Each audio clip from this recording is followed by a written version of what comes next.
Olá, sejam todos muito bem-vindos. Esse é mais um Politiquei. Hoje estamos aqui recebendo um convidado muito especial, ele que é vereador por Goiânia, pré-candidato a deputado estadual, William Veloso. Sejam muito bem-vindos, vereador. Tudo bem? Obrigado, Carlos. Obrigado pelo convite. E sempre que convidado ou convocado, estarei aqui. Maravilha. Quero agradecer imensamente, em ter aceitado prontamente o nosso convite. Muito bom realmente estar participando aqui de um debate democrático e mostrando para a sociedade as opções. A proposta do Politiquei, vereador, é exatamente essa: mostrar para quem nos assiste as opções para ajudar a consolidar e a formar o seu voto nessas eleições de 2022. O senhor, como pré-candidato, também vereador aqui por Goiânia, queria que nesse momento, então, a gente fizesse um papo bem descontraído mesmo, porque o podcast também é feito para aquelas pessoas que gostam e não gostam de política. Então, você que está nos assistindo, aproveite, compartilhe bastante esse vídeo com o vereador William Veloso, curta as nossas redes sociais, a rede social do vereador também. Vai estar os links aqui disponíveis para vocês e compartilhe bastante esse vídeo com os seus amigos. Vereador, vamos lá? Vamos começar então esse episódio aí. Estamos à disposição. Bacana. Vamos começar então, vereador, falando para as pessoas que nos assistem um pouco mais sobre a sua história, Uma pessoa jovem que está ali ocupando um cargo no Legislativo Municipal. Primeira eleição, inclusive, não é isso mesmo, vereador?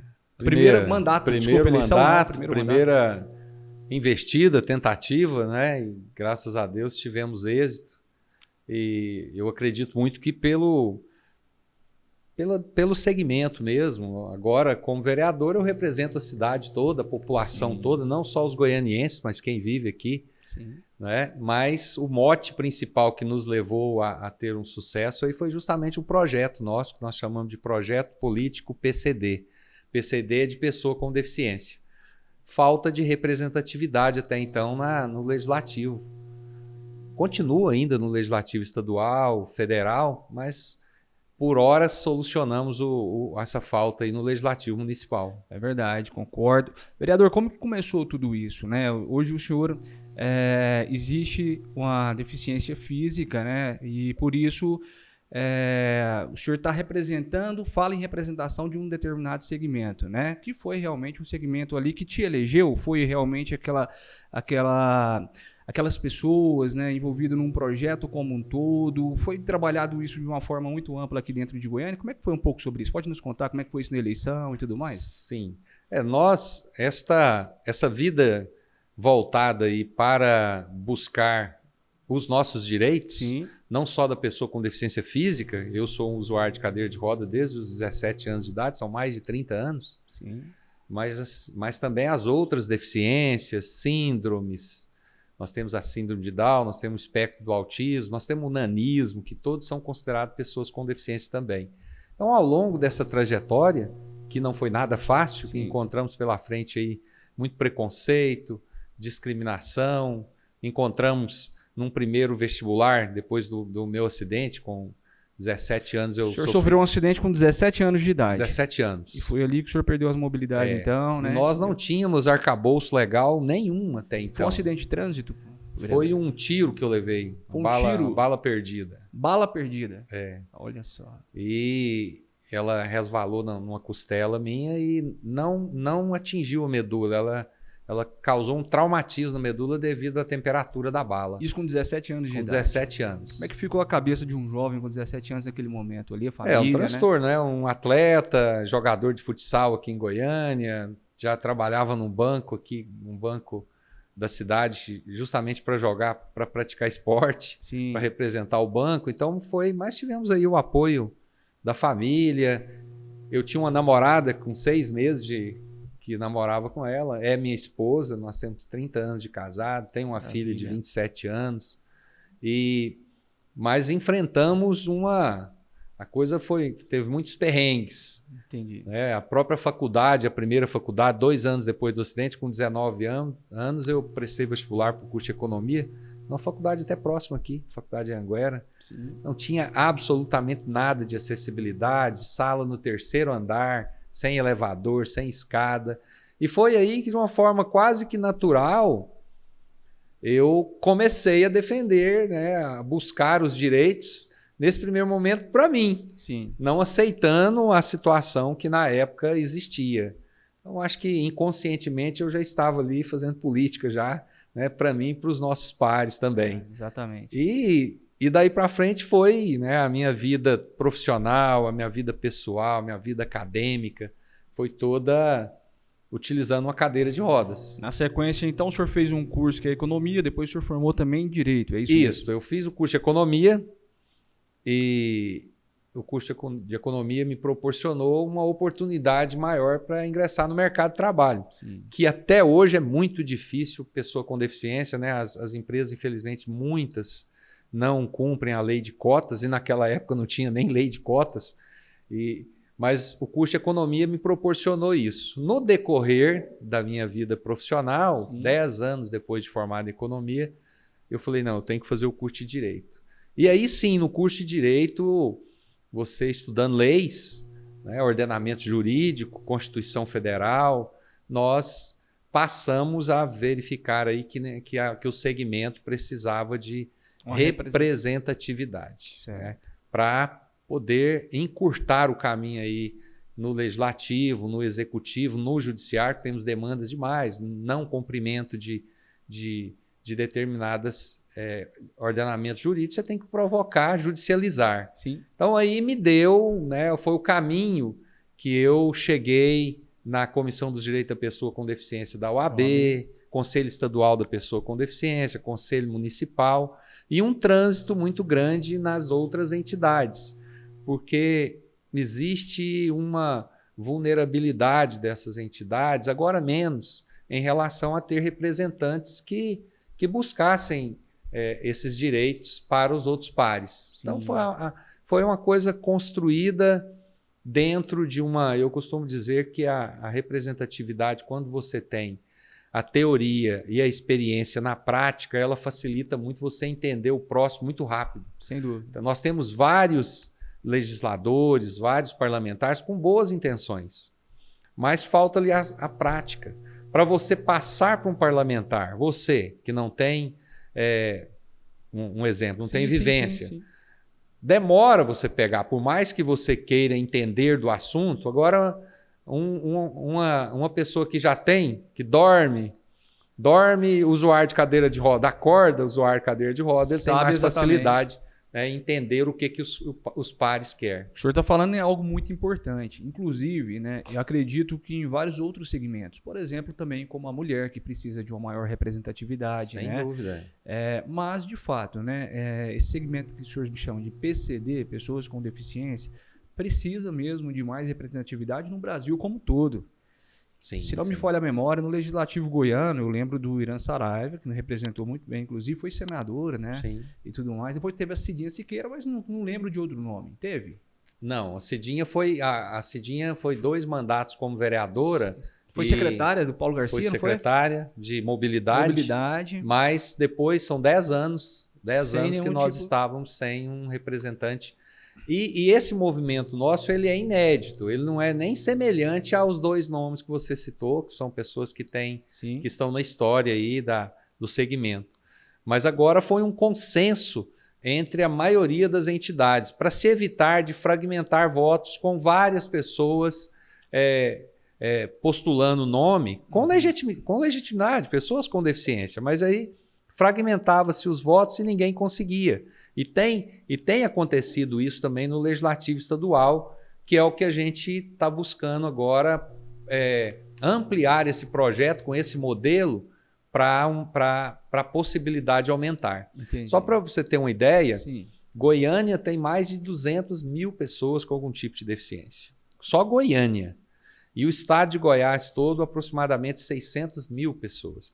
Então, é um universo grande. E as políticas públicas, elas são transversais. Se você fala de transporte, sim, você necessariamente chega na pessoa com deficiência. Aliás, muito. É verdade. Saúde, educação, turismo, né? Então, eu não tive dificuldades na Câmara Municipal de representar, para não ficar aquele estigma, falar, não, aquele é o vereador da pessoa com deficiência. Sim. Não, vereador, de Goiânia. Até pelas formações, isso me deu uma experiência e uma expertise de lidar com todas as demandas da cidade, né? Sem necessariamente ficar com aquele foco. Nós temos um mote principal. Sim, uma bandeira, né? Não é uma bandeira, mas estamos lá para representar, né? Goiânia como um todo. Exatamente. E fazendo até uma relação no que o senhor está falando, né? É importante, por exemplo, hoje nós vivemos uma crise epidêmica, né? Estamos passando dessa crise, na verdade, uma quase guerra, né, mundial, mas graças a Deus ainda com contornos para sair disso. No entanto, né, a população sofre com muita coisa, né? Sofre com aumento de imposto, aumento do valor dos alimentos, aumento com tudo isso, né? E é difícil, às vezes, o político, na maioria dos casos, se compadecer com essa situação, até porque muitos, né, não sabem mais o valor que se quer de 1 litro de gasolina, porque ganha, né, a gasolina ali do próprio poder legislativo ou executivo, que seja, e tudo mais. Então, o que o senhor está dizendo é viver realmente o problema. Por isso que é importante a população saber votar, né? Se de fato eu sou um portador de necessidade, de deficiência física, né? Hoje já não fala mais necessidades especiais. É pessoa com deficiência. Pessoa porque com deficiência engloba física. Todas as deficiências, né? Já não é só... Não entendi. Então, se eu sou, né, uma pessoa com deficiência física, naturalmente, é claro, eu tenho que escolher melhor os meus representantes, né? Eu tenho que, de fato, lutar realmente ali pelos meus direitos, porque o senhor acredita que Goiânia hoje é uma cidade, é uma capital realmente de grandes acessibilidades para esse público? Excelente sua pergunta. Eu que vivo esses 30 e poucos anos aí experimentando, já andei muito de ônibus. Sim. Nasci na Cidade Jardim, aqui encostadinho aqui. Meu pai mora no mesmo lugar, tem 52 anos. Olha só. Então já a batalha foi muito grande para melhorar um pouco de vida. Sim. E a gente sabe de todas essas agruras. Eu pego ônibus até hoje para poder, de vez em quando, para ver sentir como que na está. pele. Então a nossa cidade melhorou muito, respondendo a sua pergunta. Sim. Melhorou muito. Mas tem muito para melhorar. Infelizmente, hoje é raro você conseguir, numa cadeira de rodas, isso não é diferente para uma mãe com um carrinho de neném, para um idoso com uma bengala. Ele não consegue, dificilmente você encontra aqui em Goiânia uma quadra que você possa circulá-la completamente, de forma autônoma e independente. E é isso que nós buscamos, é conscientizar, e como nós estamos falando de calçada, a calçada é de responsabilidade do proprietário. Sim. Depois aquilo ali é um bem público, mas de responsabilidade do proprietário. Então falta empatia, falta pessoas se colocar no lugar do outro. Fala, pô, isso aqui tá bom para todo mundo? E se eu fosse um cadeirante? E se eu fosse um idoso? Se meu filho fosse. Exatamente. Inclusive idoso, meu pai brinca, né? Que meu pai fala, ó, só não vai ficar idoso quem morrer antes. Sim. Porque você vai... E muito... provavelmente você vai ter algum tipo de mobilidade reduzida com a idade, isso é natural do ser humano. Então falta isso. Agora, quando você tem um representante que consegue chegar, antes de ser vereador, eu consegui, no decorrer de 4 anos, 3 audiências com o prefeito Ives. Agora, como vereador, eu às vezes tem semana que eu estou 4 vezes com o Rogério. Uma semana. Entendi. Facilita. Isso é representatividade, isso é luta. Para que você chegue e consiga, se não resolver tudo, mas melhorar. Pelo menos provocar uma melhoria para as diversas demandas. Porque mesmo a pessoa com deficiência, as especificidades de cada um, existem demandas distintas. Sim. O surdo, o sonho dele é que nas repartições públicas, por exemplo, tenha um intérprete Libras. O cego precisa do piso tátil na calçada, precisa do sinaleiro sonoro para ele saber se está aberto, fechado. O autista precisa de uma fila preferencial, porque ele se perturba mais rapidamente, né, em ficar no mesmo lugar. O nanismo precisa das teclas, das coisas mais baixas para ele. Então é uma série de demandas que a cidade ainda vai demorar muito para chegar nesse nível e de contemplar as ferramentas de acessibilidade para todos. E vai demorar muito mais se não tiver representantes que tenham essa vivência, essa experiência e saber o que eles precisam. Né? É muito diferente, eu concordo plenamente. É muito diferente uma pessoa viver isso no dia a dia, né, do que uma pessoa que não vive querer legislar a favor. Né? Não adianta que você nunca vai saber de verdade ali a real necessidade. Agora eu quero entrar no outro assunto, que é o preconceito. Inclusive, esse ano, eu me lembro de uma matéria que foi veiculada no Fantástico, inclusive, a nível nacional, falando sobre preconceitos com pessoas com deficiências na internet, né? Onde crianças sendo ofendidas ali e tudo mais. Mas então eu quero ouvir agora do senhor, né? Existe de verdade, eu digo, de verdade eu sei que existe, mas hoje o senhor como parlamentar e tudo mais, existe esse tipo de preconceito com o senhor ou não? Não, comigo existiu atrás, né? Devido até a própria cultura da época. Hoje existe muito preconceito ainda para com a pessoa com deficiência, principalmente aquelas deficiências onde a pessoa tem, né, um corpo talvez não dentro dos padrões que as pessoas falam de perfeito, né? Muito preconceito com as pessoas de baixa estatura, preconceito com pessoas que usam prótese. E isso a gente está o tempo todo cobrando com a sociedade para que ela se torne, que tenha empatia, nós falamos aqui, se colocar no lugar da outra pessoa. E também, muitas vezes, falta da própria pessoa com deficiência erguer sua autoestima. Muitas pessoas que às vezes vão no gabinete, ainda tem as pessoas que vão no gabinete procurar um emprego. Eu falo, olha, você tem que lavar sua cadeira de roda, você tem que estar com a roupa, né, você tem que estar com a barba ou feita ou bem aparada, né? Porque você vai estar elevando a sua aparência, a pessoa vai estar te enxergando não pela sua deficiência, mas pela forma que você é. Então, falta isso também, e eu sempre me preocupei com isso desde muito cedo.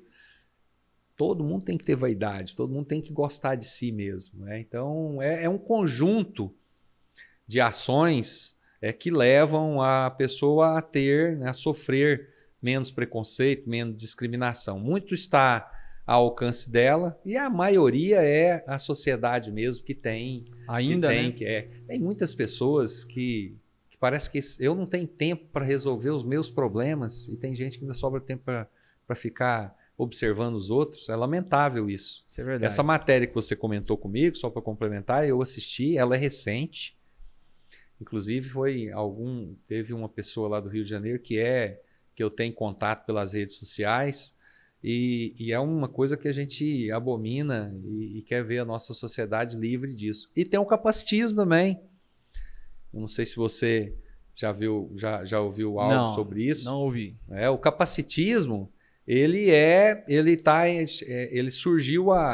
começou a ser notado há pouco tempo atrás. O que é o capacitismo? É colocar a deficiência da pessoa primeiro do que a pessoa. Eu vou te dar um exemplo. Uma pessoa que eu estivesse chegando aqui e o Carlos falasse, olha aquele cadeirante, é o William. Já entendi. Olha tá ali o William Veloso, ele é cadeirante. Sabe? Lembrando o tempo todo da deficiência ligada à pessoa. Olha o William Veloso, ele é vereador, economista. Você não precisa falar, está todo mundo vendo que eu sou usuário de cadeira de rodas. Isso é o capacitismo. Esse é o capacitismo. Tem um capacitismo bom, que eles falam, esse é o negativo, e tem o outro fala, nossa, olha que menina bonita. Nossa, mas ela é cega. Isso é capacitismo. Você está lembrando o tempo todo que a pessoa tem uma deficiência. Isso foi corrigido muito na Paralimpíada. Era aquele negócio assim, superação, é um herói. Aí na última Paralimpíada, o pessoal começou a comentar sobre o resultado do atleta, não falava da deficiência dele. O foco era o resultado. O foco é o resultado. O foco é o que a pessoa é, o profissional, a modelo, né? Sim. Então, esse capacitismo também, a a gente tem pregado ele, eu estou te falando isso até como uma forma de você passar a conhecer, Sim, porque às vezes a pessoa faz isso de forma involuntária, sem conhecer isso aí. Exatamente. E que aula, né? Para todos nós que estamos assistindo aqui. Obrigado.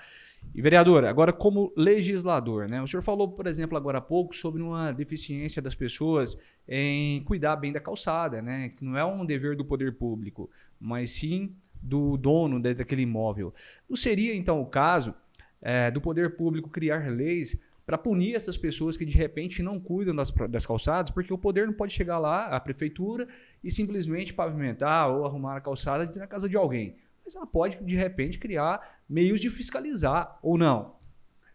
Não só pode, como deve, como tem as leis. Já tem previsão. Certo. O grande problema, né, não é só da nossa prefeitura aqui, é a falta de fiscalização. Fiscais, né, que efetivamente a cidade é muito grande. Nós estamos falando de uma cidade de 1.300.000, 1,5 milhão de pessoas. Então, falta isso. Já que a pessoa não faz por conta própria, o Estado, né, fiscalizar, né? Fiscalizar e determinar. Nós temos a lei, nós temos a lei de calçadas, Sim. que tem inclusive o regramento todo, a NBR 9050, que explica todos os detalhes para a construção, mas nós temos também que dar o exemplo. Várias calçadas de órgãos públicos não estão preparados. Nós estamos falando da calçada porque é uma acessibilidade urbanística. Sim. E arquitetônica também. O prédio não oferece condição também. Sim. É uma das coisas que eu busquei já de início na Câmara Municipal, foi isso. E o senhor pode falar um pouco mais sobre esse início? Então, seria a sequência da minha pergunta, né? Nós estamos há 1 ano, praticamente 4 meses aqui de mandato. Sim. Né? E quais foram as principais conquistas, vamos dizer assim, que o senhor já obteve ou logrou êxito ali na Câmara? Eu até trouxe um resuminho aqui, que são 35 projetos de lei até agora. Isso filtrados, porque eu acho que lei nós já temos muito, então a gente tem que tomar muito cuidado em provocar. É melhor, como legislador, fazer cumprir as que já existem. Certo. Mas assim, nós chegamos na casa até para te dar contextualizar ali a 31 de dezembro de 2020. Certo. Nós chegamos, antes de tomar posse, eu já procurei me inteirar de como que era a estrutura física da Câmara, gabinete, plenária, e nós já fomos solicitando intervenções na própria casa, não só pensando em mim, mas nas pessoas também, porque é natural o fluxo de pessoas com deficiência agora na Câmara Municipal, tendo um parlamentar representando o segmento. Sim. E também por causa do nosso gabinete, que nós vamos comentar daqui a pouco, vou te falar do nosso gabinete inclusivo lá. Quero saber, eu ia falar já sobre isso e achei interessante. Então, assim, nós buscamos, para você ter uma ideia, coisa simples. A tribuna, lado da tribuna tinha uma plataforma de madeira para poder dar altura para eu chegar no microfone. Perfeito. Eu falei, não tem que ser plataforma de madeira, isso tem que ser de concreto aqui, isso tem que ser definitivo. Quantas pessoas vão passar por aqui? Pode ser uma medida paliativa.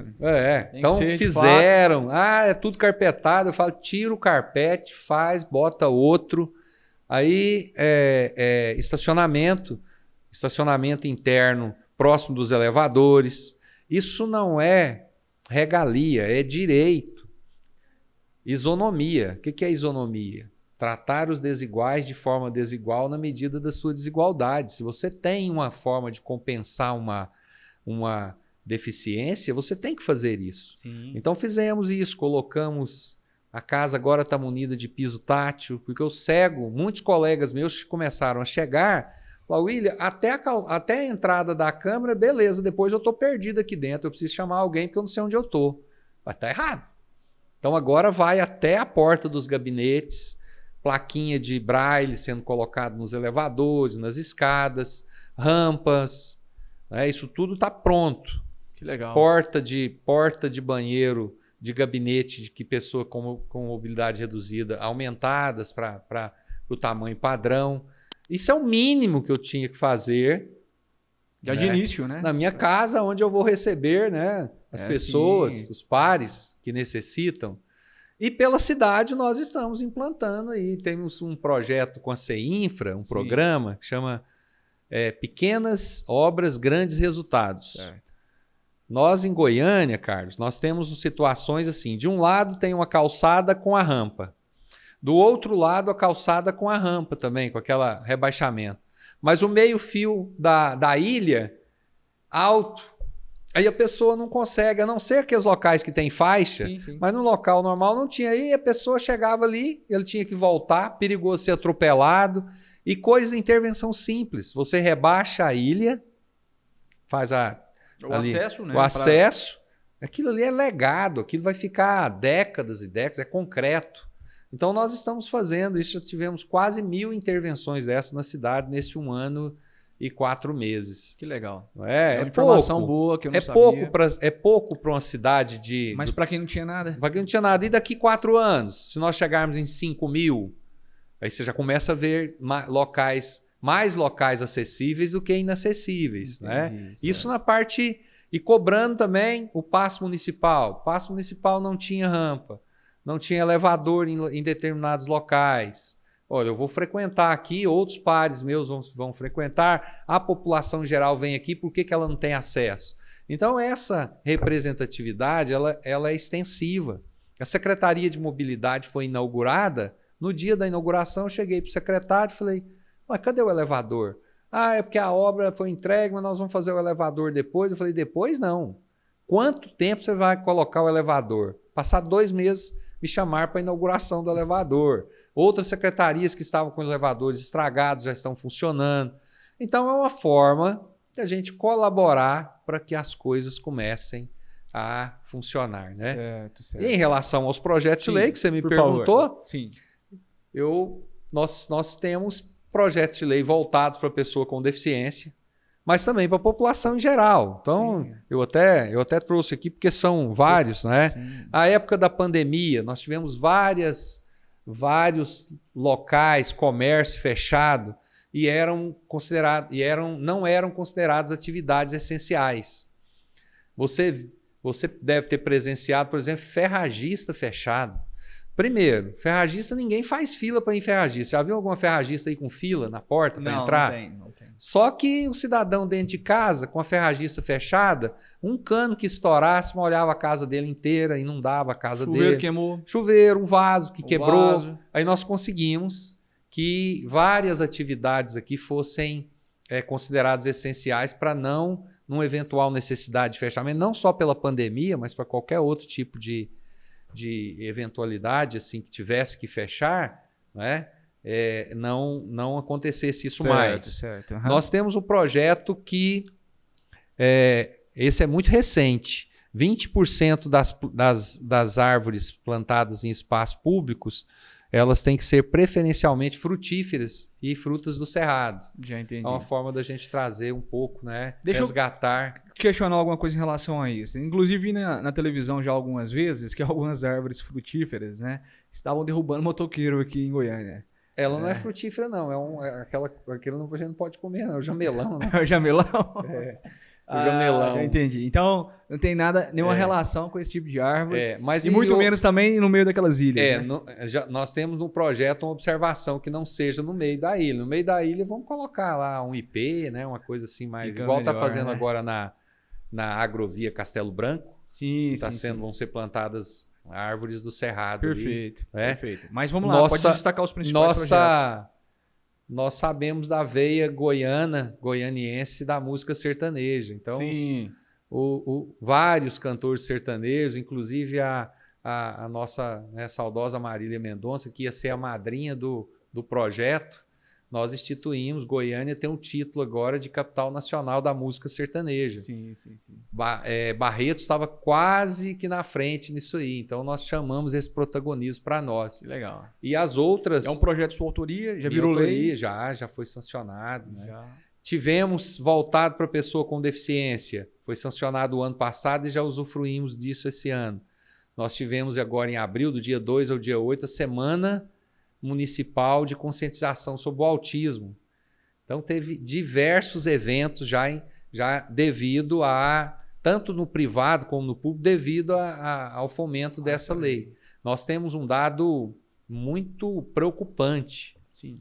A cada 44 partos, é autista, uma criança é autista. Então, sim, precisamos de políticas públicas voltadas para esse público, porque dentro de 10 anos, eu sou economista, eu te falo isso com o cálculo que eu já fiz, não vai existir nenhuma família no Brasil que não tenha um autista. Então, a necessidade de fomentar políticas públicas, né, voltadas para essa atividade. Muito interessante também, escolas começaram a negar matrícula, tanto privada como pública, em função da deficiência da pessoa. Sim. É autista, não tem vaga, vou devolver o dinheiro da matrícula porque a gente achou que tinha vaga. E isso é crime. Você negar qualquer tipo de serviço em função da deficiência da pessoa. Então nós falamos, se não vai pelo amor, vai pela dor. Alvará cassado durante 2 anos para a escola que for provado que ela negou matrícula ou permanência do aluno devido a qualquer tipo de preconceito para com a pessoa com deficiência. Então são projetos, né? E aí a gente pode enumerar política municipal em assistência em terapia ocupacional. Eu posso dizer que talvez o senhor fez mais projetos que muitos vereadores que estão ali há muitos mandatos, né? O senhor está falando de 36 projetos de leis apresentados em 1 ano e 4 meses, não é isso? Então, assim, hoje... E até dando sequência aqui, tem mais algum projeto que o senhor gostaria de destacar? Fica à vontade, vereador. Mas, deixa eu ver uma aqui que eu... esse aqui é muito interessante. Nós estamos falando aqui dispõe sobre o ingresso das pessoas com deficiência e seus cães de assistência em veículos que prestam serviço no transporte privado individual. É o cego que tem o cão guia. Sim. O Uber não estava aceitando, não queria. O táxi, o próprio coletivo. E aquilo ali é uma ferramenta de acessibilidade do cego. Substitui a bengala dele, né? Isso já é uma lei sancionada ou não? Esse aqui não, mas o prefeito já me garantiu que... Falou, olha, então quer dizer que vai ser punido também, se por acaso não aceitar algum tipo de passageiro. Ele no projeto prevê uma punição para casos de recusa em receber. Então são o cardápio. Antes cardápio digital? O cardápio era em braille, né? Com a pandemia, quem é que vai ficar passando o dedo num cardápio e depois o outro vindo também? Então nós instituímos a obrigatoriedade do cardápio ser no QR Code, mas não a imagem, porque o cego não vê imagem, o cego vê arquivo. Então, para que o QR Code apresente ali o arquivo em PDF para ele poder, para o programa do celular dele, ler qual que é ali aquelas informações. Entendi. A pessoa que tem implante coclear, não sei se você conhece o que é. Não conheço. Implante coclear é aquele surdo que, ao invés de ele colocar aquele aparelhinho no ouvido, ele implanta ele na pele. Sim. E aí ele passa a ouvir com aquele equipamento. Quando você passa no banco, naquela catraca mesmo ali, né? Naquela porta giratória. Ele desprograma por causa do magnético ali. Então, a nossa lei obrigou que a instituição bancária abra aquela porta que abre para mim, por exemplo, para essa pessoa, desde que ela identifique com laudo que ela tem, que ela é implantada, ela é obrigada agora a abrir para não desprogramar, porque senão ele tem que ir de novo no otorrino, laringologista lá para poder fazer a configuração correta do aparelho. Então são projetos que beneficiam uma série de pessoas e que até então não tinham sido percebidos aí para... É verdade. Vereador, dando sequência então aqui no bate-papo, vamos falar um pouco sobre realmente o legislativo para depois nós passarmos para um assunto também bacana que são as eleições. Mas qual que é a sua avaliação do legislativo municipal hoje aqui em Goiânia? O senhor está ali com alguns pares, né? Muitos deles ali envolvidos em algumas polêmicas, inclusive vereadores dando chicotada aí nas costas, projetos polêmicos, né, proibindo vereadores de entrar armado dentro do plenário, reformas polêmicas, né, a Câmara passando por uma série de reformas políticas ali, inclusive envolvendo o número de funcionários dentro dos gabinetes, verbas e tudo mais. Então, o senhor pode me dar um feedback, vamos dizer, como cidadão, né, de como que está essa situação, como que o senhor se vê no meio dessa situação também hoje no Legislativo Municipal? Carlos, eu procuro, né, a minha postura como ser humano, como cidadão, como pai de família, como representante aí de alguns segmentos que que preza, né, a imagem nossa, né? Meu pai, quando eu fui falar com ele sobre essa questão de me candidatar, ele fez 90 anos agora, 22 de janeiro, uma pessoa que nunca usou um cartão de crédito. O banco mandava, ele quebrava, só paga à vista. Ele falou, olha, você vai, mas pelo amor de Deus, olha o nosso nome aí, é o que a gente tem. Então eu prezo muito isso. Sim. Você está numa casa onde você tem diversos tipos de pessoas, diversos comportamentos, né? Isso é igual a sala de aula. Você tem mais afinidade com um, com o outro. Alguns você mantém distância, talvez até porque não teve oportunidade de conhecer melhor. Então eu tento fazer isso na casa, conhecer a todos. É lógico, existem pessoas, né, pessoas do bem. Esse parlamentar mesmo que tirou o cinto lá e bateu lá é uma pessoa bem intencionada, já está no segundo ou terceiro mandato. Mas cada um tem um tipo de comportamento quando é atacado ou quando se vê tolhido de alguma coisa, né? Não é o meu feitio, não é a minha conduta, não é essa. Eu uso a tribuna. Tem uns parlamentares ali que parece que tem uma necessidade patológica de estar na tribuna todo dia, toda sessão. Eu uso a tribuna quando é para assunto, até mesmo para a pessoa falar, não, se ele está indo para a tribuna é porque é alguma coisa relevante. Relevante. Respeito, sou até da comissão de ética, sim, relato alguns processos lá dos próprios pares meus, sou obrigado a fazer isso, foi o que eu me coloquei nessa condição. Mas assim, eu acho que todo parlamento, principalmente no primeiro ano, é um ano de ajuste, principalmente nessa legislatura que nós tivemos 17, se eu não me engano, me perdoe se é 17 ou 18, novos vereadores que chegaram e a maioria com nenhum mandato, igual eu. Então, você demora um pouco para poder conhecer a casa, conhecer a sistemática. Projetos vindos aí do Poder Executivo, provocados por nós, é lógico que tem alguns. Nós tivemos aí um projeto do plano diretor, que foi polêmico, que teve muitas discordâncias, mas muitas concordâncias também, e falando que foi feito a toque de caixa. Mas esquece que ele começou em 2017, tiveram mais de 300 audiências com os diversos segmentos representativos aí da população, do segmento das construtoras, enfim. Então eu acho que foi um projeto que eu votei a favor, porque foi um projeto que vai melhorar a nossa cidade, vai proporcionar desenvolvimento, né? Não adianta você ir só expandindo a cidade de forma horizontal. Nós estamos aí com Cerrado 10, mas a pessoa está lá e ela não consegue vir para a cidade para trabalhar, a distância é longa, às vezes pouco mais de prédios, respeitando uma altura, facilitaria para a mobilidade das pessoas. E sem contar, falando em mobilidade, que o plano diretor ele vai startar uma série de planos agora, inclusive o plano de mobilidade, que está a acessibilidade dentro dele, nós estamos desconstruindo ele. Nós, que eu falo, é o executivo, mas com a participação de vereadores também representando o legislativo. Então, eu acredito que é normal essas discussões. Nós estamos numa democracia, discussões, não concordância é uma coisa que tem que existir mesmo para que a sociedade construa aí um arcabouço, né? Arcabouço legal próximo daquilo que a gente sonha em ter. Né? Certo. Vocês têm uma espécie, acredito eu, de termômetro, né, para ver se de fato estão conectados ou não com seus eleitores, né? E na sociedade como um todo. Você acredita que de fato o legislativo hoje está representando bem o seu eleitorado, representando bem aqui a cidade? Nós tivemos muitos nomes importantes em vários outros pleitos, né, ali na Câmara Municipal. E hoje, de fato, muitas pessoas no seu primeiro mandato, muitas pessoas novas, que eu, inclusive, apoio e gosto dessa ideia de renovação. Isso né? é bom.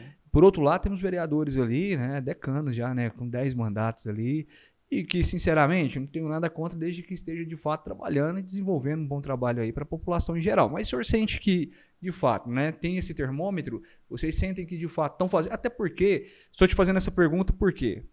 Para ser bem direto, existe hoje dos 35, 23 vereadores que já são pré-candidatos.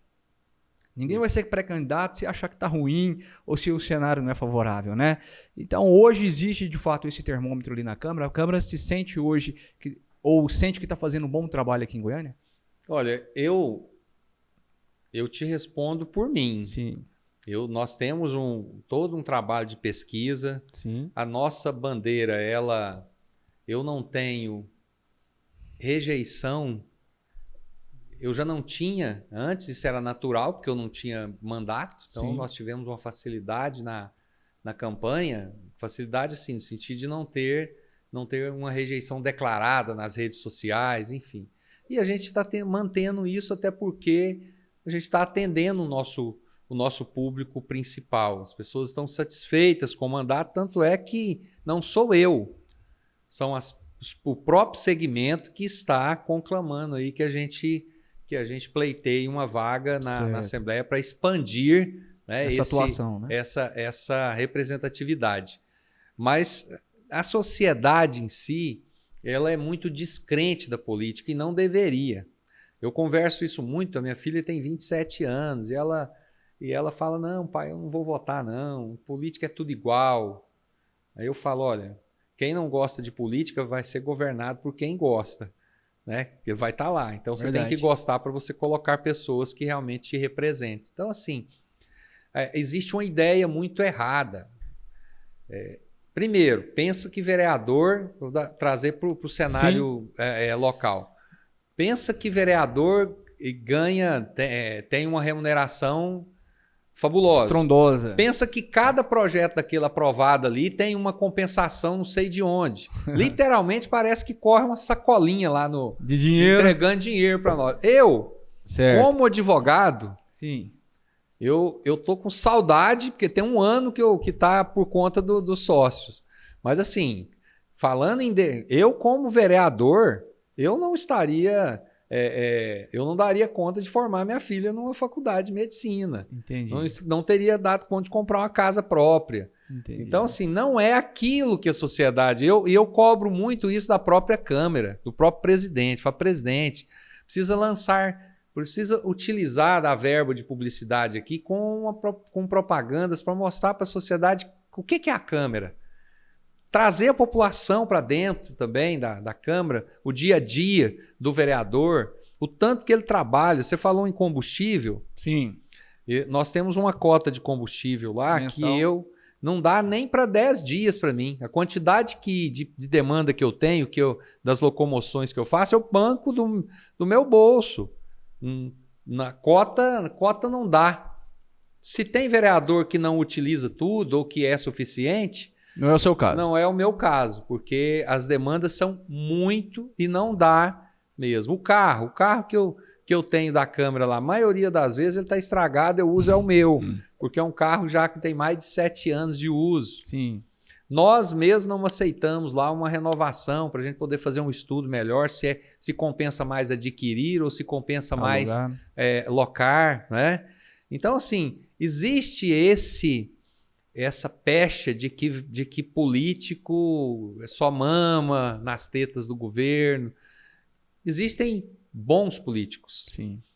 Eu acho que o que contamina são os poucos ruins que a população generaliza. Muita gente séria, muita gente que está ali pelo ideal mesmo de ajudar. Por um propósito, né? Propósito, exatamente. Eu acredito nisso, acredito de verdade, né, que nós temos muitos bons políticos, pessoas que estão ali por vocação, né, não por profissão, e que, de fato, são essas pessoas que vão provocar uma mudança que nós todos esperamos, né, e precisamos, não só esperamos.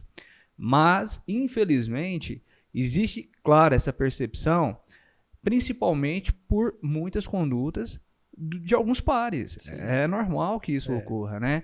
E também não vamos tapar o sol com a peneira, vereador. Você sabe que existe, de fato, ali dentro, às vezes não existe a sacola de dinheiro rodando, né?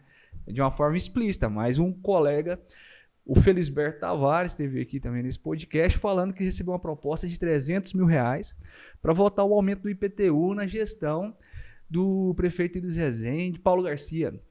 se eu não estou enganado, foi quando ele foi vereador pelo PT. Bom, é uma situação particular dele, ele quis expor isso aqui publicamente, né? Eu, particularmente, nunca recebi proposta. Eu acho que a proposta... Felisberto é conhecido, colega, sim, né? Secretário, acho que de ter uma secretaria... Não, vou complementar. 300 mil é uma secretaria de porteira fechada. E eu perguntei por que ele acha, né, que os vereadores aprovaram um aumento de IPTU recentemente, e ele deixou claro, né? Medo de perder cargo na prefeitura.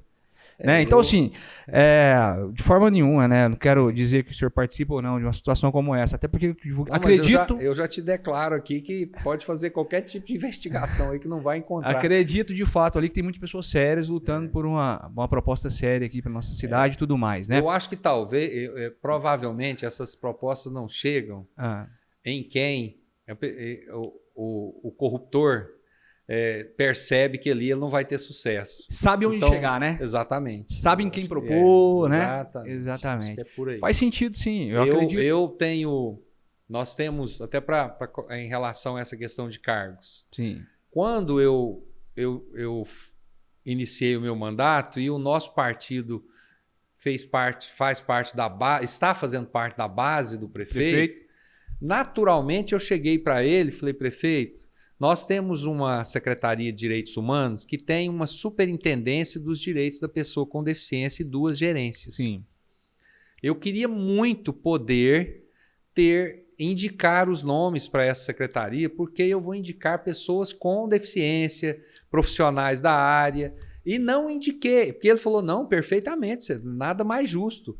Aí o que eu fiz? Eu chamei as associações e falei, olha, escolham os nomes de acordo com os cargos. Aí hoje quem é o superintendente dos direitos da pessoa com deficiência é o Antônio José, que já foi secretário nacional da pessoa com deficiência em Brasília, é um cego, é um cego, extremamente competente. A gerência que lá tem uma central de intérprete Libras. A gerente de intérprete Libras é uma professora concursada, não é cargo comissionado, que é professora de Libras. Que legal.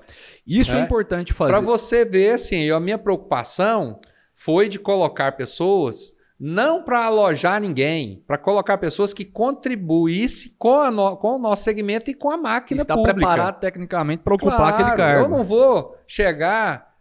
por exemplo, um prefeito chegar em mim e falar, vereador, aquele cargo que você pôs lá, aquela pessoa, tá todo mundo reclamando dele. Eu jamais. A mesma, a outra foi a Secretaria de Esporte. Eu cheguei no prefeito, falei, prefeito, Secretaria de Esporte que não tem paradesporto, nós precisamos fomentar o paradesporto em Goiânia. Vamos criar uma superintendência de paradesporto. Ele falou, William, vamos fazer melhor. Vamos criar uma diretoria de paradesporto. Que bacana. Aí nós colocamos lá o Guedes, que é ex-presidente da Pestalozzi aqui, técnico da Seleção Brasileira de Vôlei sentado. As meninas ganharam medalha de bronze na Paralimpíada. Na primeira ida dele comigo para Brasília, o Ministério falou, não, você vai ser secretário nacional de paradesporto. Perdi ele aqui. Aí conclamei as associações e eles colocaram outro nome de uma pessoa com a expertise e a vivência de mais de 30 anos com o paradesporto, ex-técnico de seleção. Então, assim, a minha preocupação foi de não deixar nenhum tipo de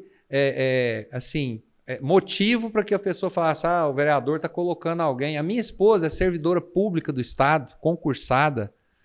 Ela era gerente e continua gerente lá na secretaria. Sim. Daí muita gente fala, vereador, sua esposa, você é vereador em Goiânia?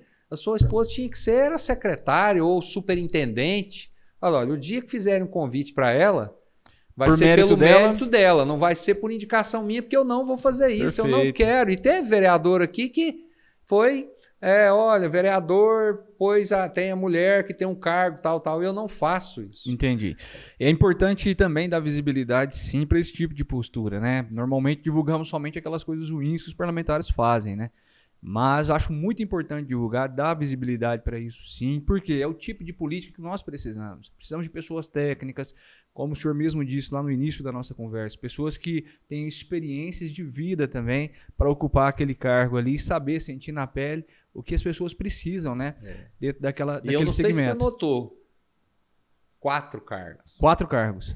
Um vereador, que tem 4 cargos. E faz parte da base, hein? Um vereador da base. Um vereador que, para chegar na Câmara Municipal, gastou R$ 12.000.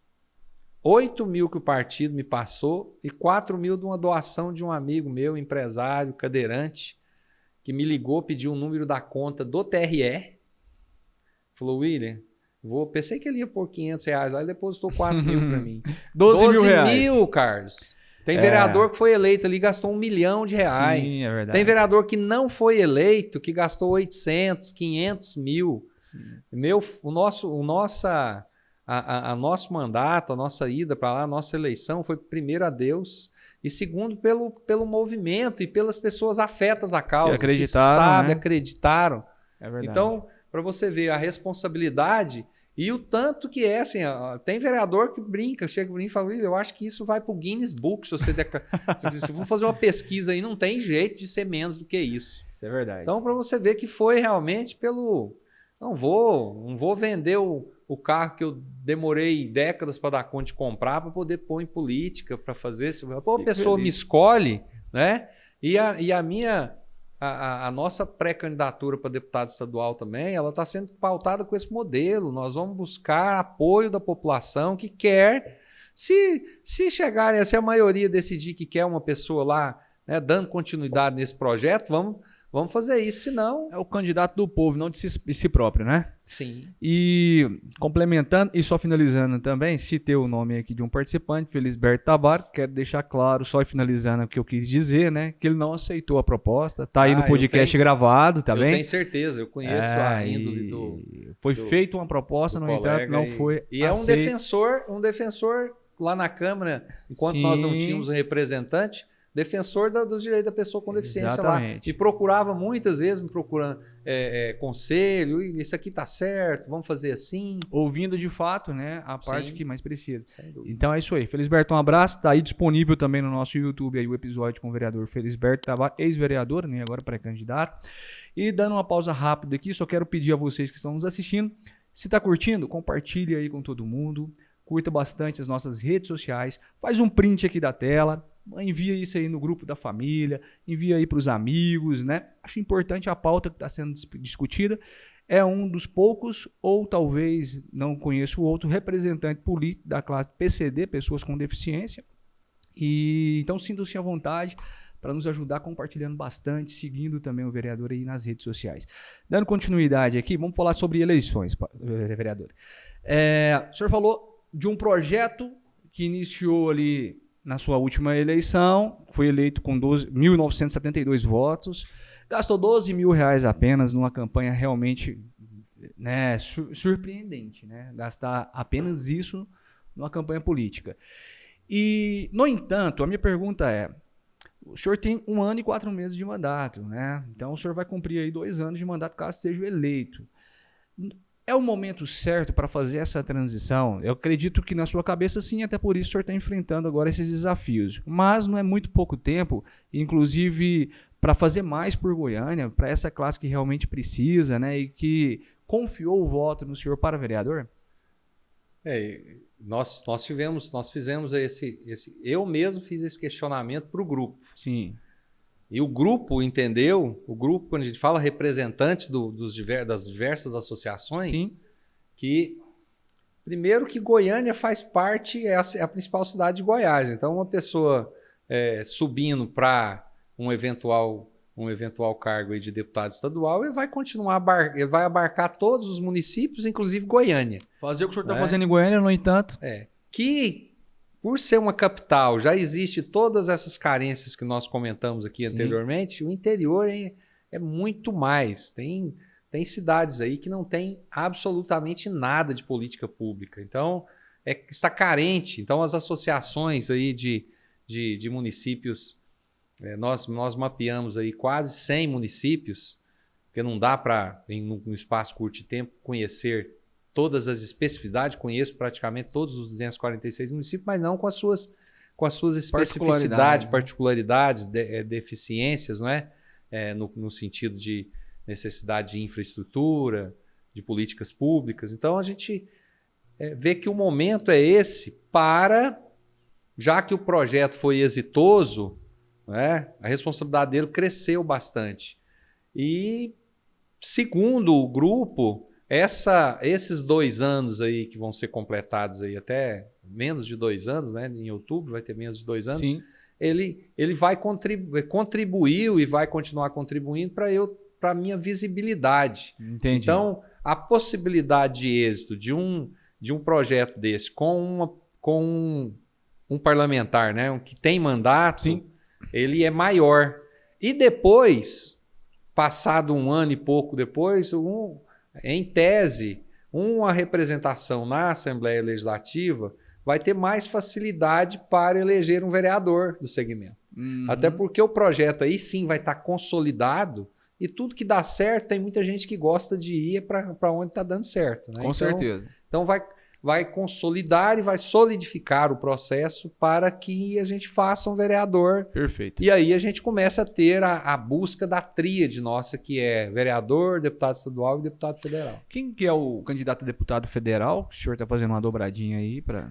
Na verdade, o PL, a deputada Magda Mofato, né, e o esposo dela, que é o Flávio Canedo, ele é o presidente regional. do PL regional. Né? O Valderi, o Valderi Júnior, que é o presidente metropolitano, é o presidente da Getu, está conosco também, vai ser um dos meus coordenadores de campanha, agora está na pré-campanha. E naturalmente eu vou seguir com a deputada, até porque ela tem uma afeição muito grande pela causa, ela tem um conglomerado de turístico é uma defensora, né? Em Caldas Novas, que é todo acessível, sim. Ela é muito preocupada com isso e tem nos enviado emendas parlamentares aqui para ser distribuídas para as entidades. Coisa também que sim. Se você me permitir, eu tive... Claro, por favor. O vereador tem as emendas parlamentares, né? O vereador da capital. Eu tive 1.999.000 ano passado de emenda parlamentar. Eu destinei todas as minhas emendas para entidades voltadas para o segmento da pessoa com deficiência, com exceção de uma para a Guarda Civil Metropolitana, mas também para ser... todas que não são para pessoa com deficiência diretamente, indiretamente porque a rubrica é só colocada para eventos voltados para pessoa com deficiência ou iniciativas. Por exemplo, amanhã eu vou entregar a emenda parlamentar para a Getu. Sim. Amanhã. É para... instalações de acessibilidade no Mutirama e no Zoológico. Certo. A da saúde, porque o vereador tem um valor que tem que ser destinado para a saúde. Sim. Só para campanhas, só para gastos voltados para o segmento. Por que isso? É uma recompensa. Primeiro, não é nem a recompensa, é uma necessidade que o terceiro setor tem aí de doações, de receber benefícios, porque todo mundo com o PIDs na mão, principalmente depois desses 2 anos de pandemia. Sim. E segundo, que não seria da minha parte, eu tenho que beneficiar aquele mote principal meu. Com certeza, né? Esse ano agora nós vamos ter emenda parlamentar, nós vamos continuar beneficiando as instituições que não deram para entrar nesse rol agora, e aí a gente começa a ampliar, mas sempre, por exemplo, uma praça, desde que tenha ali equipamentos preparados para pessoa com deficiência, por causa dessa transversalidade que nós falamos. Sim. Precisa de ser, eu tenho que defender isso, não dá para eu esquecer essa causa hora nenhuma. E é verdade, inclusive acho que até pessoas que não são PCDs, né? E vão usufruir disso. Apoiam, na verdade, uma causa como essa, até porque se o senhor não fizer, quem vai fazer? Sim. Não é verdade? Então, qual outro vereador que vai destinar 1.900.000 em emenda de fato, para essa causa? Então, a importância da representatividade, que o senhor está falando desde o início, é isso. É ter pessoas que tenham coragem, que tenham, na verdade, a vontade de destinar, né, todo o seu recurso ali, que é lei, né, as emendas impositivas, para benefício de uma causa social, né, onde a sociedade precisa de verdade. Que direta e indiretamente vai chegar na população em geral. Exatamente, como o senhor mesmo disse, né, daqui a 10 anos, todos nós vamos ter, no mínimo, um PCD, vamos dizer assim, né, incluído em nossa família. Então, Acho justo, sou de fato aqui, fico alegre e feliz em saber dessas propostas, né, dessas imposições suas também das emendas. Acho muito mesmo louvável a sua atitude. Parabéns mesmo, vereador. E dando sequência aqui, em relação às eleições desse ano, vamos ser mais direto agora aqui falando sobre isso. Quero conhecer um pouco mais do seu perfil político, das suas posições. Bolsonaro ou Lula? Eu estou fazendo para as pessoas saberem, né? O senhor é do PL, partido presidente.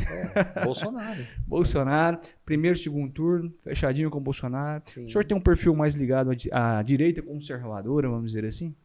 Olha, nós optamos pelo Partido Liberal justamente por isso. É um partido de centro. Agora veio Bolsonaro, o né? presidente, Recentemente. Mas eu sou evangélico. Eu defendo a família, defendo os valores familiares. Fui criado numa casa onde a disciplina imperava, uma casa de 4 filhos. O pai ganhando um pouco mais do que o salário mínimo e conseguir criar uma família, todos terem a sua profissão, o seu curso superior, isso é com muita rigidez e com princípios. Então, foi uma questão só política, mas também natural, né? São valores que eu vejo presentes aí no presidente. Mas o senhor acha que essa polarização que está havendo entre Bolsonaro e Lula é saudável aqui para uma política e para o nosso país como um todo? Eu acho que não. Nós estamos numa democracia. O bom seria a gente ter aí, no mínimo, 4 nomes aí com chances reais de chegar aí num segundo turno e disputar, né, de igual para igual.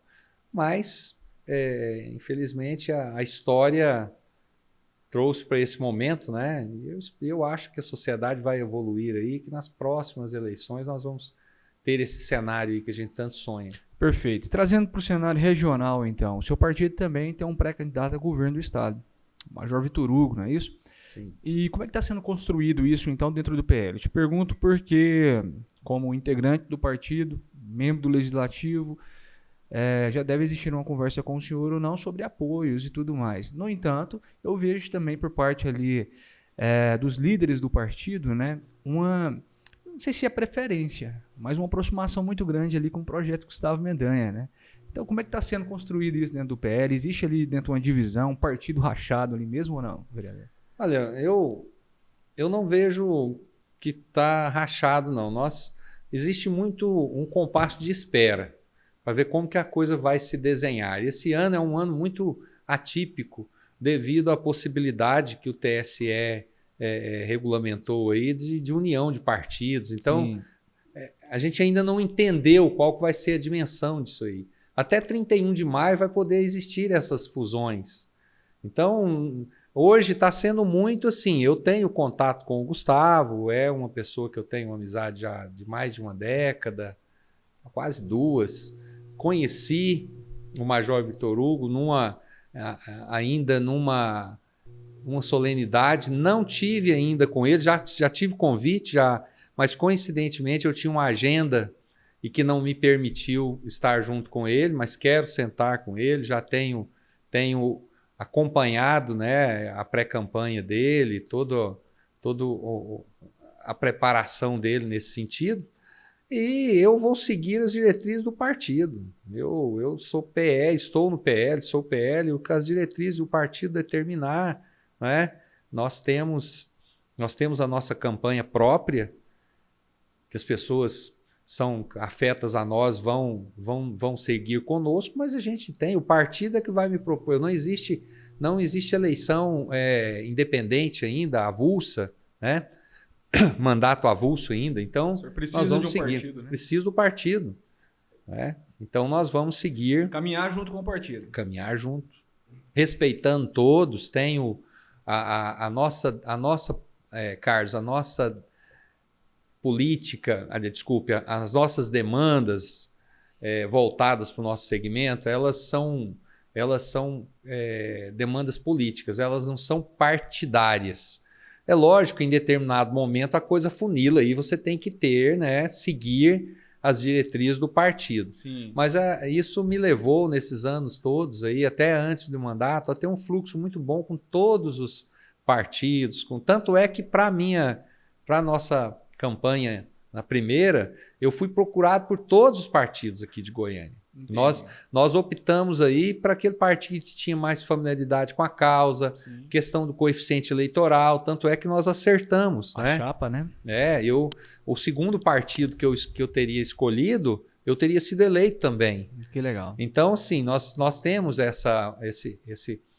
esse fluxo com os outros partidos, aí, com vários parlamentares, no executivo também, e a gente quer manter isso. Lógico, né? Nós vamos seguir as diretrizes do partido e depois a política dá tanta volta. Amanhã ou depois, muda tudo, né? A composição depois da campanha, depois das eleições, elas se constroem. Quero fazer um parêntese aqui antes de aprofundar nessa questão das eleições, para te fazer uma pergunta em relação a essa composição não partidária, mas do seu gabinete, né? Como é que é composto ali esses profissionais? Como é que o senhor selecionou essas pessoas para ocupar aqueles cargos disponíveis ali no seu gabinete? Que bom que você me perguntou isso aí. Eu sou um defensor da inclusão. Certo. O que é inclusão? Junto e misturado. Né? Se eu deixar um local só com pessoa com deficiência, não é inclusão. Segregação. Você está segregando um grupo ali junto um com o outro. Então, a inclusão é isso. E eu sempre defendi que as pessoas com deficiência devem ter oportunidade de mostrar seus talentos. Que a deficiência não impede a pessoa de ser um bom profissional, de ser um profissional liberal, um engenheiro, um médico, um advogado. E aí eu falei, olha, se eu for eleito, eu vou fazer um gabinete inclusivo. Então nós temos lá autista, nós temos síndrome de Down, nós temos pessoas com deficiência igual a mim, usuário de cadeira de roda, pessoas... Meu chefe de gabinete é pólio, ele usa bengala. Eu tenho cego, tenho surdo. Temos a intérprete Libras para poder facilitar. Ela não fica de braço cruzado esperando um surdo lá. Ela ocupa um cargo administrativo também, ela é professora. Que bacana. Então, foi uma forma de eu mostrar para a sociedade, e eles são cobrados, e não estão ali pela deficiência, não. Certo. São ali pela capacidade de cada um. São profissionais, o meu corpo jurídico são advogados e advogadas com deficiência também e sem deficiência. Mas que tem uma capacidade técnica tão boa quanto qualquer uma outra pessoa sem deficiência. Isso proporcionou nos corredores da Câmara agora, circula lá a pessoa com deficiência, no meio de outros que não, vereadores, vereadoras, conversa, já não pergunta o que te aconteceu, nada disso, é gente profissional sendo cobrado, circulando lá. Então isso ajudou muito a casa e nós fomos considerados o ano passado pelos próprios servidores da casa os vereadores e vereadoras como um dos gabinetes mais atuantes lá. Que bacana. Então isso mostra que esses profissionais eles estão ali porque realmente são dignos, né, do cargo que ocupam. Bacana mesmo. Fico feliz em saber e também. É o gabinete inclusivo, segundo pesquisa, é o único do Brasil nessa proporção. É mesmo? Do Brasil? Do Brasil. Olha para você ver, em Goiânia, né? Nós temos e eu espero que outros copiem rápido, né? Porque é uma moda que tem que pegar. É verdade. Não quero levar esse título muito tempo, não. Entendi. É bom que a moda pegue, né? Exatamente. Vereador, para entrar agora na fase final mesmo, eu queria só uma avaliação do senhor primeiro, do governo, né, do nosso prefeito. Né? O senhor, como legislador, está fiscalizando, né? Está trabalhando ali na base do prefeito Rogério Cruz. Então, eu queria saber, na sua opinião, qual que é uma nota de 0 a 10 que o senhor daria aí para essa gestão do Rogério Cruz? Olha, sem titubear, 8,5. Por quê, vereador? O Rogério, no seu ponto de vista, então, tem acertado muito mais do que errado? Sim. Eu conheço o prefeito Rogério Cruz antes dele se tornar vereador aqui em Goiânia, sempre preocupado com as causas sociais, sempre nos procurando na OAB, depois que ele começou a ter o mandato dele, sempre querendo aprender mais sobre a nossa... Isso no caso nosso, né? Sim. Eu até estou sucedendo ele era o atual presidente da Comissão dos Direitos da Pessoa com Deficiência, que eu agora estou presidente. Sim. Isso mostra esse olhar dele. E é uma pessoa que tem uma vida pautada aí de uma seriedade muito grande. Viveu 16 anos na África, ele mais a esposa, os filhos foram crescer lá com uma função missionária mesmo, uma missão. Sim. Né? E é natural de um parlamentar que, por circunstâncias aí de tudo que aconteceu, que essa pandemia trouxe, ele chegou até aquela posição de prefeito, então é natural os ajustes, mas é uma pessoa que anda incansavelmente, dia e noite, correndo, buscando, existe toda essa composição política, não viu que o cargo, viu que a pasta não está rendendo, ele troca. Certo. Então a gente vê isso e a gente sabe que que essa engrenagem que está sendo montada aí, ela vai trazer grandes benefícios para a nossa cidade. Bacana. E para concluir, então, uma nota também de 0 a 10 para a gestão do governador Ronaldo Caiado. É uma pessoa que eu conheço também, tenho contato, não muito, porque a gente está voltado aí para... Mas assim, eu vejo uma carência de grandes obras no estado. Mas ao mesmo tempo, a gente sabe que houve uma pandemia aí que você teve que voltar as atenções aí para a questão de sobrevivência mesmo. Sim. Nós tivemos uns gastos fenomenais aí com a saúde, estamos tendo ainda. Mas a gente sente muito aí a falta de um canteiro de obras pelos municípios aí para geração de emprego, para trazer desenvolvimento para os municípios, né? E a nota? Mas uma nota 6. Perfeito. Titubeou, mas não falhou, né? Não titubeei, não. Nota... É que o senhor primeiro fez a explicação, tá certo, não titubeou. Foi só um inverso do nosso prefeito. É verdade. Vereador, eu quero agradecer então mais uma vez por ter aceitado tão prontamente o nosso convite. As portas sempre estarão abertas, espero revê-lo em breve aí, agora como candidato mesmo a deputado estadual, né? Faço votos de sucesso aí nesse novo empreitado. Fico feliz de saber de tantas propostas realmente importantes aqui para a nossa sociedade. O senhor está de parabéns aí. Espero que todos vocês que estejam nos assistindo, né, estejam aproveitando para conhecer um pouco melhor sobre esse segmento, sobre uma representatividade de um segmento, o que é a luta, né, que de fato tem que existir dentro da política. Não só dentro desse segmento específico, o PCDs, mas também vários outros, né? Como já citei anteriormente, das mulheres que precisam de uma maior representatividade, né? E muitos outros segmentos. Então, muito obrigado mesmo. Queria que o senhor, então, deixasse um recado final para quem está nos assistindo, né? Olhando para a tua câmera. O senhor não pode pedir o voto, mas pode pedir o apoio. Isso. Fique à vontade, então. Então, Carlos, eu agradeço o espaço, agradeço a todos vocês aqui que nos deram essa oportunidade. E o que a gente quer é que as pessoas realmente analisem o nome, entrem nas redes sociais. Eu recebi uma ligação outro dia de uma pessoa me parabenizando e falou: olha, eu não estou querendo cargo, não estou querendo nada, eu estou te ligando para te falar que eu pesquisei sua vida nas redes sociais. Há 10 anos atrás era o mesmo tipo de defesa, a busca pelos direitos aí das pessoas, o social. Então, que as pessoas analisem isso, analisem aí a vida das pessoas bem antes do que ele está falando agora, do que ele está defendendo agora, e escolham pessoas que realmente tenham projetos. Nós precisamos de projetos que representem segmentos, que estejam atentos aí a construir uma cidade melhor, um estado melhor para se viver, né? É o que eu peço, né, para a população, utilizando as redes sociais, utilizando os canais aí de informação, que analise. A gente está aqui para poder somar, para poder contribuir mesmo. Maravilha. O senhor falou que era um atleta profissional lá atrás. Qual que é o time do coração? Não, profissional não. Jogou... Eu jogava futsal. Futsal, né? Desculpa. Joguei no Jockey, no Jaó. O meu time eu sou Vila Nova aqui e sou Flamengo. Ah, que legal, então. Então tá aí, o recado tá dado, né? Vila Novense. É meio sofredor aqui de umas décadas pra cá, mas a gente, o coração... Né? Torce pro tal do Vila não vence? Não, Vila Nova. Tá certo, então. Vereador, obrigado mesmo aí, tá bom? E espero, como te disse, né, revê-lo em breve aí como candidato para falarmos de fato aí de propostas realmente para a sua nova eleição, né? Qual é o modelo de proposta, o que o senhor está pensando em fazer como deputado. Então, muito obrigado a vocês que nos assistem, muito obrigado. Não esqueçam de curtir e compartilhar esse vídeo com os amigos, curtir as nossas redes sociais e se inscrever em nossos canais. Fique atento, esse é mais um perfil de um pré-candidato, o vereador, então, que está se colocando à disposição para disputar o mandato para deputado estadual, William Veloso. Então, muito obrigado a todos vocês. Ficam atentos aos próximos episódios. Até mais. Grande abraço. Valeu.